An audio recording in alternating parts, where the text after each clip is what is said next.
આજે મહિપતસિંહ બાપુની અગેન્સ્ટમાં એક બીજી વિડીયો જોઈ મેં, અને એ વિડીયોની અંદરમાં મહિપતસિંહ બાપુની અગેન્સ્ટ એવા શબ્દોનો યુઝ કરવામાં આવે છે કે મહિપતસિંહ બાપુ આટલી બધી સેવાનું કામ કરે છે અને બીજા લોકો જોડે માગીને સેવાનું કામ કરે છે અને બીજા લોકોના પૈસાથી સેવા કરે છે, તો મહિપતસિંહ બાપુને ગુસ્સે થવાનો કોઈ અધિકાર નથી અને મહિપતસિંહ બાપુને ક્રોસ કરવાનો કોઈ અધિકાર નથી અને કોઈની સામે લડત કરવાનો કોઈ અધિકાર નથી અને બોલવાનો ભાઈ કોઈ હક નથી.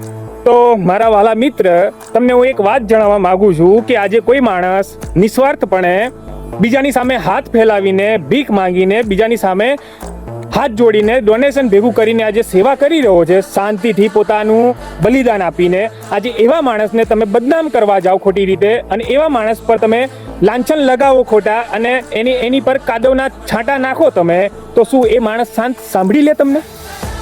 એ માણસનું કોઈ અસ્તિત્વ નથી, એ માણસનું કોઈ નામ નથી કે એ માણસનું કોઈ આત્મસન્માન નથી? તો તમારું ચૂપચાપ સાંભળી લે અને તમે બોલે જાઓ બધું.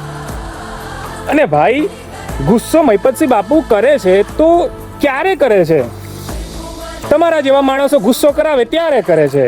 બાપુ એમને તો ગુસ્સો કરતા નથી, બરાબર છે?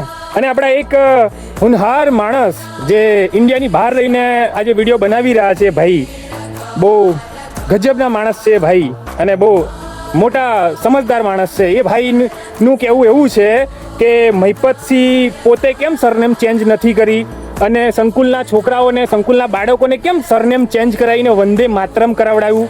તો મારા વાલા મિત્ર, સમજદારી ના હોય ને તો પહેલાં સમજદાર બની જાઓ, પછી કોઈ કોમેન્ટ કરો અને પછી કોઈ વિડીયો બનાવો. કેમ કે મહિપતસિંહ બાપુએ સંકુલના બાળકોને સરનેમ નથી આપી વંદે માતરમ.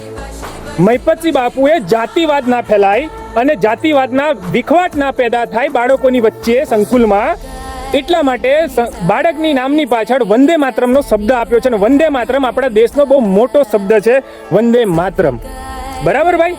એને કોઈ સરનેમ નથી આપી બાપુએ, અને એ શબ્દને બાપુએ કોઈ બાળકના આઈડેન્ટિટી પ્રૂફમાં નથી લખાવ્યું.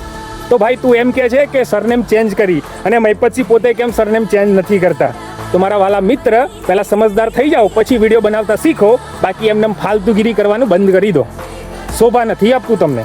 અને તમારા સમાજને બદનામ ના કરો તમે. તમારા એકના લીધે તમારો આખો સમાજ બદનામ થઈ જાય છે. તો આ બધી વસ્તુ થોડી મગજમાં લઈને અને વિડીયો બનાવતા શીખો. આડેધર મનમાં આવે ને એવું બોલવાય નહીં કોઈની સામે. કોઈ માણસ નિસ્વાર્થપણે પોતાનું બલિદાન આપીને સેવા કરી રહ્યો છે તો એને કરવા દો, બરાબર છે?